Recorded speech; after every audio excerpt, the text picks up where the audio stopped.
Welcome back to the channel, everybody. Let's get after it. This is the most terrifying job in the world, offering $150,000 yearly. During cranberry harvest season in October, growers flood the fields, causing the cranberries to float, making them easier to pick. However, there's a disturbing occurrence associated with this process. Many farmers utilize wolf spiders as natural pesticides to ward off harmful insects. When the fields are flooded, these spiders may end up in the water and seek refuge by climbing onto the cranberry pickers, potentially resulting in painful bites. One farmer disclosed that during job interviews, the first question they ask is whether candidates are afraid of spiders. Many applicants falsely claim they aren't. However, the reality is that during the harvest, workers may encounter hundreds of wolf spiders attempting to climb onto them. The farmer emphasizes the importance of remaining calm and viewing these spiders as co-workers. To excel in this job, a genuine fondness for spiders is essential.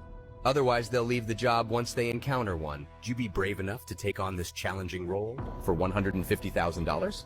If you've ever been bitten by a wolf spider, which feels like a really, really bad bee sting, there ain't no way $150,000 is not enough for me to do that job.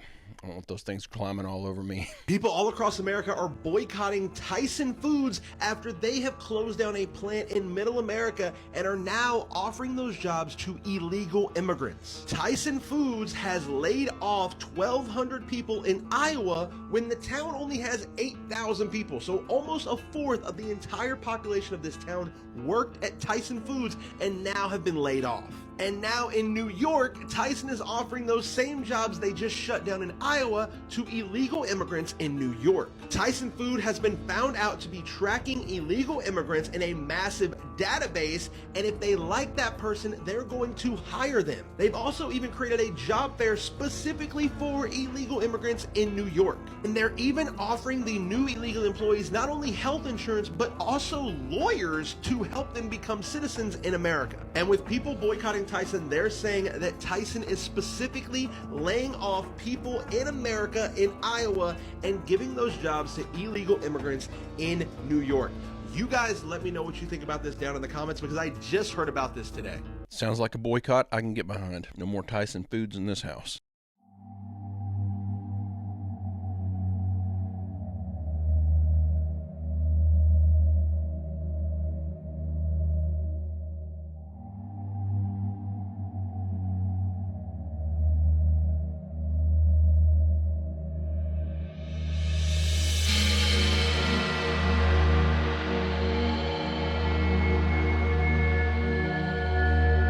I bet that wasn't mud on their pants. Them guys barely made it out of there. That was crazy.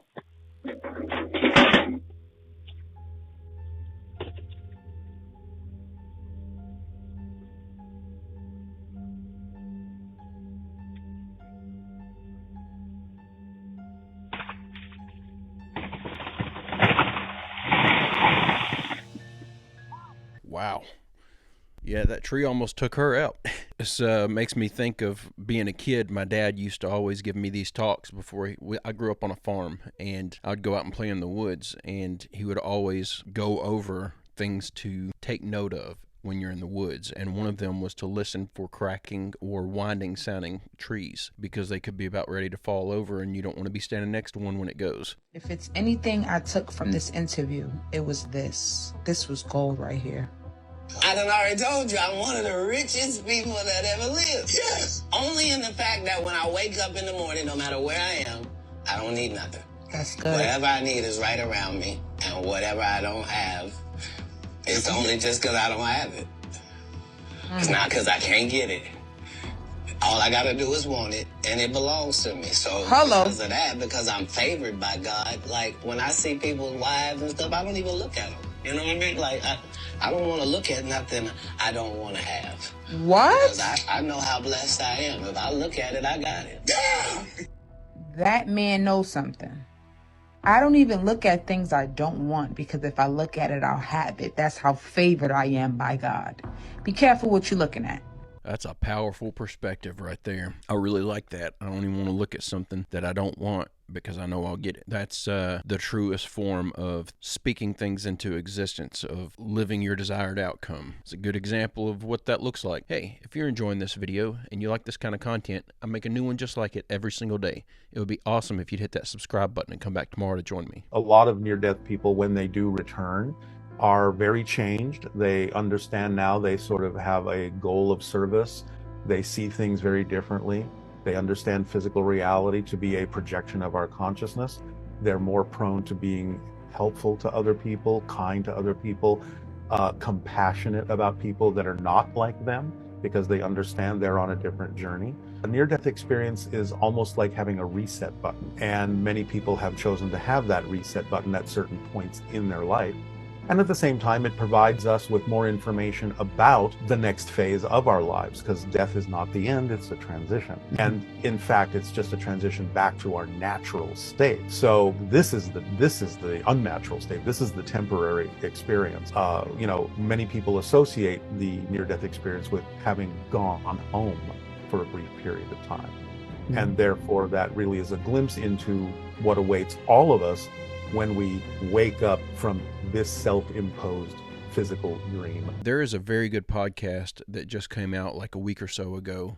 Theo Vaughn talks to a expert on near-death experiences. Very, very, very fun watch. One of the things that they talk about in there with near-death experiences and why it changes people is that when you die and you go to the spirit plane, you realize we're all just continually reincarnating into this physical dream, as that guy put it, and doing so in order to grow as a soul and learn from the experiences that we have here to better ourselves as a whole, and that each life adds to that increased knowledge or increased depth of spiritual awareness, spiritual growth. And so when you have that understanding and then you come back, it's not just looked at as, a second chance. A lot of people look at it as their first opportunity to live life the way it's meant to be lived, and to focus solely on growing your spirit and being a better person. And that's why a lot of people change whenever they come out of the other side of a near-death experience. I'm sorry, they just found what? So scientists may have actually just found a new planet in our solar system. A bit late, guys, a bit late. So, Planet 9 as it's called, it's been hypothesized for years really. Essentially just to follow an elliptical orbit around the sun. But recently they've been saying it could actually be real, and they have actually started properly looking into it.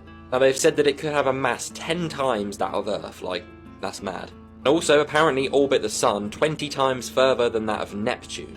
Now recently, of course, there has been a lot going on with space that you probably know by watching some of these videos, including, of course, another planet which they found a long, long way away, definitely not in our solar system, but that could even potentially have air on. Air, which means life, so what? This Planet 9 thing, people are going crazy about online, so what is actually happening? First of all, it is still theoretical. NASA have come out and said that, and said there's no direct proof of it, but they are looking, and, there is potential, there actually is. Well, if it's further away than Neptune, which is minus 220 degrees, I think it's pretty cold, which means there's probably no one living there. But who knows? You never know. As always, of course, they're going to keep looking into it, so hit that follow button, and I will keep you updated. I'll say what we're all thinking. Planet X, Nibiru. Who knows if there's actually another planet out there? Scientists get it wrong all the time. The classification status of Pluto. I've heard it argued both ways, that it should be called a planet and it shouldn't be called a planet. If this thing's as big as they say it is, and it's in this weird elliptical orbit, maybe we'll see it one day. Maybe we'll look up in the sky one day and see something that looks like we're living in a science fiction movie. I went too deep. Have you heard of the prison planet theory? Well, guess who just learned about it? Yeah.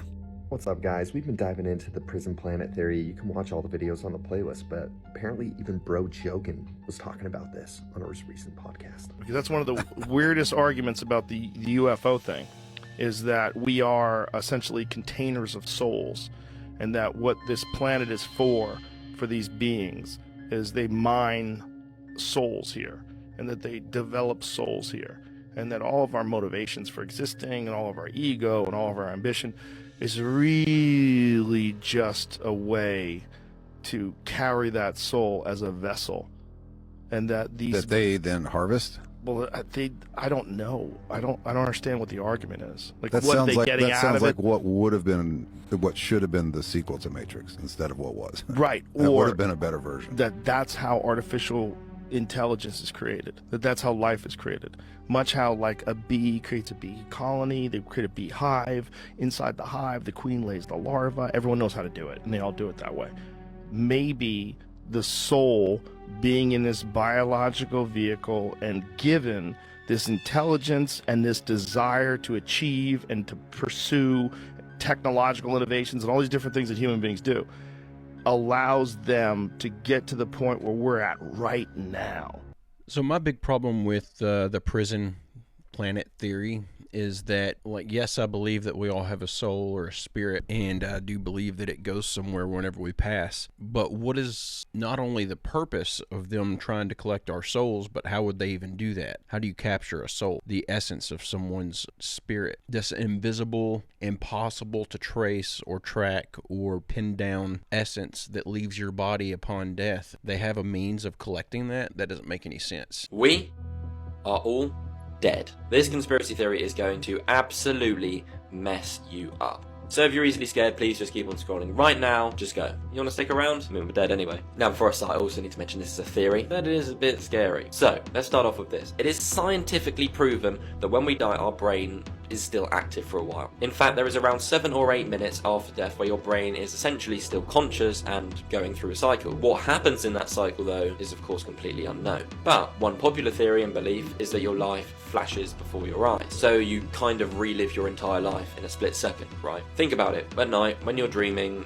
you could be actually asleep for 5 minutes, and that dream could feel like a whole day, like you go to school or whatever happens. Like, you've had dreams like that, lucid dreams, right? And also, like I say, lucid dreams that feel so real, you can control them. Sometimes you don't even realize you're in a dream, right? So in that 7 or 8 minutes, you could live an entire new reality or your whole other life again. It's only been 7 or 8 minutes, but feels like an entire lifetime. Last year, a man died in America, and he was essentially hooked up to a machine which was monitoring his brain after he died. Now, his brain activity was spiking and spiking and spiking, almost like that when you're dreaming. Exactly the same, actually. There was patterns in the brain activity literally like there would be in a dream or in normal life when you have ups and downs. Now, where am I going with this? What am I trying to say? You could be dead right now. I could be dead. We could all be dead laying in a hospital bed right now in that 7 or 8 minutes. And this existence now is us just re-watching our whole lives, or we are living an entire new reality, almost like a lucid dream, but we're not fully there. So maybe the world did end in 2012 or 2020, and it's still 2012, but it's just 7 minutes later. As always, just theories, so let me know in the comments down below your thoughts, and as always, hit that follow button, and I'll see you in the next one. I'll tell you something else that messed me up the first time I heard it. The sun could go out, and we would have like 8 minutes before we even knew that it went out, because it takes that long for the light to reach the earth. So we could be standing outside one day, and the sun could be extinguished, and we wouldn't know about it for 8 minutes. Then once you found out, well, that'd be fun, wouldn't it? Trying to figure out what to do, where to go, where to hide. Dude, apparently, allegedly, in all these court documents, Diddy is like the Epstein of the rap game. So they're saying he's had orgies. He had, he apparently shot a guy, but, because he had the security guard named Fahim Muhammad, who was Diddy's security guard. You know who else's security guard he was? Michael Jackson's security guard. When he was like the second person on the scene when he died. So he's saying it goes back 30 years of sexual blackmail.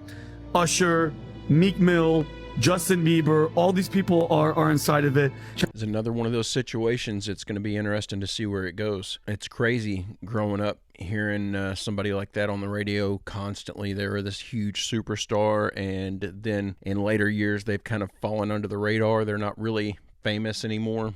Everyone still knows who they are, but they don't really do anything. And then all this stuff starts coming out. It sounds like there was some stupid stuff done whenever he was super famous, and now he doesn't have the fame left to protect him. If I do this, give them the signs that I'm good. Hey, y'all see me start taking pictures? They're like, oh shit, she giving them signs. I'm like, my eye. They be like, yeah, we got influence. We got her. We got her. Gonna get him.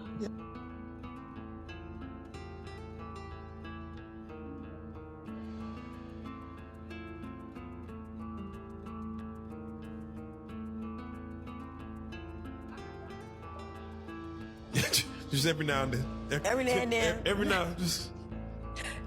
Oh, we got okay. it. And they'll contact you. Is that what Ice Spice was trying to do at the Super Bowl? It's not a try. She did. She did. And you know what? And I don't care what nobody say, because I'm always right at the end of the day when it comes to this stuff. She's an industry plant. It's common. You came from nowhere. Your little short... No. Girl, no. No, You just came from anywhere. And so is the other girl. Give me sweat, whatever. Make me high. Not Tyler. Come on, that sounds like just a little bitty girl. Damn, not Tyler. One song gave you a Grammy. How's that possible? You walk right in, the song's still on the fucking radio hot. You got a Grammy. How do you do that? That's true. How did you get that? How did they even do a audit on it? All right, there you go. That's enough proof to me right there that there is something to this. This is the mother of a celebrity who is in the know of this stuff, exposing it. So they're not just throwing up those symbols for no reason. There is something dark and twisted behind it. I'm sorry, NASA are doing what?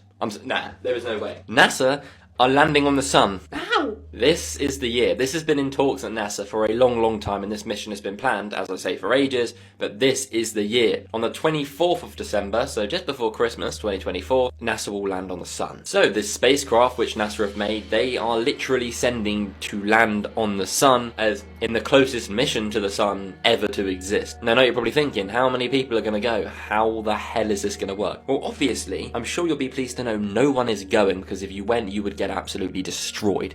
But they are sending a machine up there, and how the hell is this thing going to get even remotely close to the sun? Because as I'm sure you're aware, if you go anywhere near the sun, you are dead. But somehow, they're going to make it work. Now, if you look at the machine which is actually going up there, it literally has a heat shield at the front of it. Now, I don't know if that's going to actually stop the whole sun, but according to NASA it will, so we will see. But yeah, this machine will be protected by this heat shield, which is going to be effectively at the front of it, pointing towards the sun, so when the sun rays are coming off of it, it's not going to damage the machine, apparently. Now, is this machine actually going to physically land on the sun? Well, it's a gas ball, so probably not. Now, previously, the nearest object which got towards the sun was still 45 million miles away from the sun, and that was like the maximum. Like, if you went any closer than that, the whole thing just melts. And I mean, this machine is metal, so you do the math. But this time, this machine will be going just 3 million miles from the sun, which is a damn sight closer. Now still, of course, that is a considerable distance away from the actual sun, but that just proves how giant and powerful it actually is. But still, the photos and evidence that this machine is going to capture is going to be insane. So make sure you hit that follow button and I'll keep you updated. I don't buy it. I don't believe it at all. Are they going to attempt to convince us that they flew something that close to the sun? And then they're going to give us a bunch of photos that they say came from the device? You can't trust anything that comes out of NASA right now. I think a much more likely scenario is we're going to get a lot of photos to overanalyze to prove that NASA's lying about something else. Y'all, the end of the world might actually be happening very, very soon. This wildlife official said that all of the animals have been trying to find higher ground. She said that for the past few weeks, they've been restless. Meaning they've been, acting normal. Within these last few days, all of these animals just started tweaking, freaking out, trying to find higher ground. So this scientist noticed that shit, and she basically contacted other wildlife officials across the entire world. This is where this shit get real scary, y'all. Every single one of them said that all of their animals have been migrating to higher ground. And animals are actually smarter than people realize. Usually, they do this for a reason. And this kind of reminds me of a movie. In the Ice Age, when the animals were trying to find higher ground because a big-ass flood was finna come. Same thing here, bro. All of these officials said that all of these animals are running for the hills, bro. That they believe a global earthquake or a huge tsunami is coming, y'all. They said they don't know for sure, but we do not have much time left. So if I was y'all, I would start getting right with God. If you haven't already. Stay blessed, y'all. This makes me think of the Younger Dryas incident. With all the talk about an upcoming pole shift, maybe all these animals are onto something. They've got senses that we don't have. Maybe they're running to higher ground because they sense there's a big flood coming. Because you know how the big popular event of Kanye and Taylor, there's a theory that was the initiation of Taylor into the Illuminati. Oh. Did you know that? Really, like an embarrassment thing? Yeah. So the whole thing is Kanye and people like that. Yeah. The way to get into the Illuminati is to embarrass yourself on stage. But this is the crazy part. Right after that happened, who came up on stage with Taylor and brought Taylor? Who? Beyonce. Beyonce is, quote unquote, the queen of the Illuminati. Yeah. You know? And this is the crazy part. Beyonce had a red dress on. Taylor changed her dress to a red dress. Oh, what do you mean? Like, she changed? She changed. When she got her award, she was wearing a different dress. When she came up with Beyonce, she changed her dress to red. That's like the initiation, and then she's in now. She's in. Damn. Yeah. It's crazy. And I feel like the whole Will Smith and thing was part, like, that's Chris Rock's thing to Illuminati. Like initiation. Yeah, it was either Chris thing, like, who got humiliated more. Yeah. Or even just a distraction. So the first part of that, where he's talking about that could have been potentially a initiation event for Taylor Swift, I could see that. She was young, she was famous at the time, but she didn't have the level of fame that she's got now. But she was famous enough, and that was absolutely cringy and embarrassing. I was more embarrassed for Kanye West during that moment though than I was for Taylor Swift, because the dude made himself look like a fool in front of the world. Likewise, the Chris Rock and Will Smith incident. I'm more embarrassed for Will Smith. He made a fool out of himself. I don't think anyone felt anything except for bad for Chris Rock, because the dude was just making a joke. Here's a Honeyboo 2 flying. Here is an alleged photo of an armed Honeyboo 2. And there was like an ancient Zoroastrian fire temple there that was, eternally lit with fire and stuff. Germany had a really serious problem in that it didn't have enough gas and fuel. So here are the oil fields in Romania, and it was crucial to the Allies. They had to destroy these oil wells. 1942, actually, took these Liberator bombers that were being built in the United States, and they took like 200 of them. These 200 American bombers all took off, and they were going to the Plötzky oil fields to bomb them and try and stop the Germans from having the oil. He bombed the oil fields, but it didn't really make much difference. It was essentially a failure.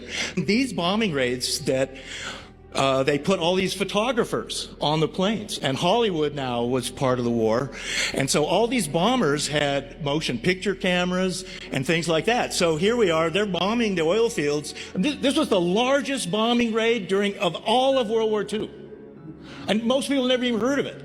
But it's to bomb these oil fields and take the oil fields away from Germany. And like these photos here are taken from other bombers, American bombers, and about half of these bombers were all shot down. And this is straight out of, the movies and stuff. The Germans, this is in Romania, but the Germans there's elite forces there. And as the bombers came towards the oil fields, there were like cargo trains that were just lined up, but they were fakes, and they would drop their things, and they had all these guns. And so, they were disguised as ordinary trains. So then as the bombers got to the oil fields, these trains just opened up fire, and it was a mess. And in actuality, both failed. Their mission was to create vehicles and technology that didn't have to do with oil. And that is where Tesla and these flying saucers and things like that come in. Since World War II, there's been many stories that the Germans were building flying saucers and other UFO-type craft. In 1989, something unusual happened. A German who was living in London, his name was Ralph Edel, and he received a document dump, a special package of documents. All this now the Edel document dump.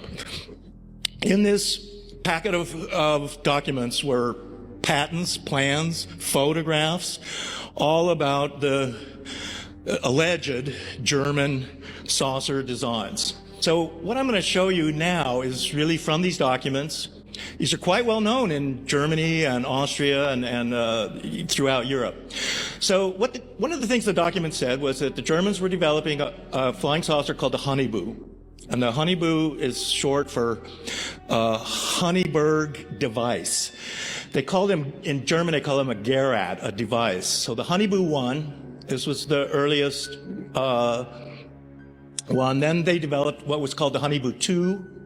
which is the most popular one. That's apparently the one they actually started manufacturing in a big way. And then there was a third one called the Honeyboo 3. So these are all from the documents from Ralph Edel. So there's even a model of the Honeyboo company, Revel, and this is banned in Germany. This model. Well, so here are some photos, alleged photos of the Honeyboo. These are this would be a Honeyboo 2 right here. These are alleged photos coming from the document dump.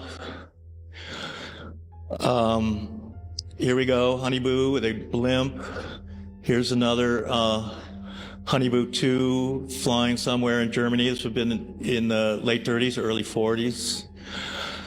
Even they claimed that by 1935, they claimed they were making flying saucers. That's what they claimed.